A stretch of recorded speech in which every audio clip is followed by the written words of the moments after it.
ఒక్క అమ్మాయి, she was from Warangal. ఆ అమ్మాయి కాన్స్టెంట్గా వచ్చి నాకు పిటిషన్ ఇచ్చేది. ఒకసారి ఎందుకు ఈ అమ్మాయి ఇంత రిపీటెడ్గా వస్తుంది, ఏ విషయంలో వస్తుందంటే నన్ను ఒక అబ్బాయి ఇబ్బంది పెడుతున్నాడు అని చెప్పి పిటిషన్ చెప్పేది.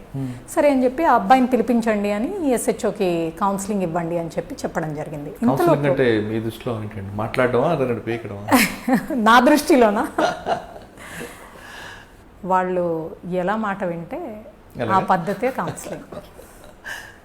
అంటే అమ్మాయి వచ్చినప్పుడు మీ దగ్గర ఈవ్ టీజింగ్లో మీలో ఒక మహిళ బయటకు వస్తారా? ఈవ్ టీజింగ్లోనా? డెఫినెట్లీ వస్తుందండి. ఫర్ ఎగ్జాంపుల్ నిన్న నైట్ ఒక ఉమెన్స్ డే ప్రోగ్రామ్ అటెండ్ చేసి నేను heading towards my home in my office vehicle. ఒక అమ్మాయిని ఒక అబ్బాయి బైక్ మీద he was following her. It appeared that they both were having a conversation. But అంటే ఫ్రెండ్స్ ఏదో గొడవ పడి ఈ అమ్మాయి బైక్ ఎక్కనని ఆ అబ్బాయి బతులాడుకోవడం అనిపించింది.